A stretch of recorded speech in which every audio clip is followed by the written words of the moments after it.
Good morning of 9th class students. देखिए, आप Monera पढ़ रहे थे, जो हमारा किंगडम मोनेरा था। अब किंगडम मोनेरा को अगर हम देखें तो ये हमारा स्पेशली दो क्लासेस में क्लासीफाइड हुआ है। एक है आपका आर्क्यू बैक्टीरिया और दूसरा है ईयू बैक्टीरिया। आर्क्यू बैक्टीरिया क्या है? आर्क्यू बैक्टीरिया एक ऐसा बैक्टीरिया है जो बहुत ही प्रिमिटिव रहा है, बहुत पहले समय में मिलने वाला बैक्टीरिया, जिसके हमें फॉसिल्स मिले हैं। और ये सिंगल सेल के ऑर्गेनिज्म है, यानी कि सिंगल सेल बॉडी के बने हुए ऑर्गेनिज्म हैं। क्योंकि बैक्टीरिया हैं तो सिंगल सेल पे ये दिख रहे हैं ये, तो इसलिए ऐसे ऑर्गेनिज्म को जो सिंगल बॉडी का है, प्रिमिटिव है, और फॉसिल्स इसके हमको प्राप्त हुए बहुत टाइम पहले, इसके जीवाश्म जिसे आप बोलते हो उसे हम फॉसिल्स बोलते हैं। तो आर्कियोबैक्टीरिया have a single rounded chromosomes. अब इसमें जो क्रोमोसोम्स मिल रहा था वो कैसा मिल रहा था? एक ही क्रोमोसोम था जो राउंड स्ट्रक्चर में था। Like bacteria their transcription is similar to that which occurs in the nuclei of eukaryotic cell. मतलब यहाँ पर जो आपको न्यूक्लियाई मिल रहा था वो यूकैरियोटिक सेल के अंदर न्यूक्लियाई मिल रहा था। न्यूक्लियाई हम बोलते हैं न्यूक्लियस को, जो कि इसका कंट्रोलिंग पार्ट होता है। उसके बाद आइए अगला। अब ये आर्कियोबैक्टीरिया दो पार्टों में डिस्ट्रीब्यूट हुआ, तीन पार्टों में सॉरी। एक है मैथोजेंस, दूसरा है हेलोफिल्स, तीसरा है थर्मोसिडोफाइल्स। अब इसका डिस्क्रिप्शन बहुत ज़्यादा नहीं है। यू बैक्टीरिया पे आ जाएं आप। यू बैक्टीरिया क्या चीज़ है? These are a single cell prokaryotic.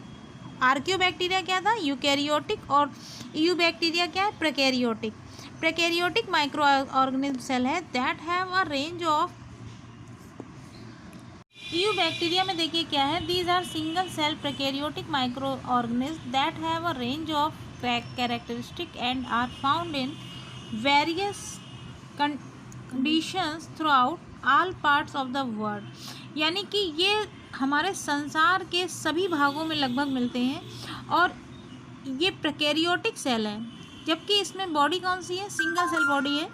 उसके बाद you bacteria have an outer cell wall. इसके बाहर की तरफ एक सेल वॉल मिलती है जो किसकी बनी होती है? प्लाज्मा मेम्ब्रेन की बनी होती है, जिसे हम कह देते हैं ट्रू बैक्टीरिया। इसको डायग्राम में देखें इस तरह से, ये आपको बैक्टीरिया दिखाई दे रहा है। Structure of a type typical bacterial cell. ये बैक्टीरियल सेल है। इसमें ये बाहर की लेयर आपको दिखाई दे रही है, प्लाज्मा मेम्ब्रेन की बनी हुई है। इसमें ये बार्क लाइक स्ट्रक्चर ऐसे शार्पन टाइप के बाहर निकले हुए हैं। ये एक फ्लैजला है।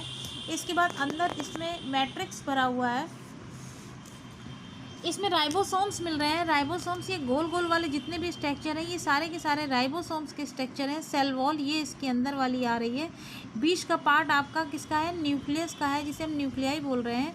और ये कैप्सूल वाला पार्ट पूरा कहलाता है। इसको हम कहते हैं कैप्सूल, जो इंटरनल पार्ट में होता है।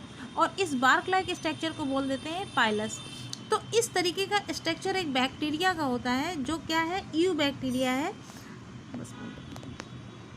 नेक्स्ट टॉपिक है आपका अगला topic classes of bacteria. Bacteria भी अलग अलग क्लासेस में क्लासीफाइड है, जिसमें सबसे पहला है आपका फोटोसिंथेटिक ऑटोट्रॉफ्स। इसमें कुछ हमारे नॉस्टॉक, एनाबिना इस टाइप के बैक्टीरियाज आ जाते हैं। तो जो भी आपके ग्रीन एल्गीज होंगे ये सारे के सारे चूँकि ग्रीन है, ये फोटोसिंथेटिक की कैपेबिलिटी रखते हैं, इसलिए इन्हें हम कह देते हैं photosynthetic autotroph. The cyanobacteria are unicellular. अब ये ग्रीन एल्गी आपके साइनोबैक्टीरिया भी कहलाते हैं। ये यूनिसेलुलर है, मीन्स सिंगल बॉडी का सेल है। ये एक ग्रुप में रहते हैं, कॉलोनी बना के रहते हैं, इसलिए हम कह देते हैं कोलोनियन। और फिलामेंटस, लंबे लंबे धागे जैसे होंगे तो उसे हम बोल देंगे फिलामेंटस। मैरिन और टेरेस्ट्रियल एल्गी ये आपको गंदे पानी में मिल जाते हैं।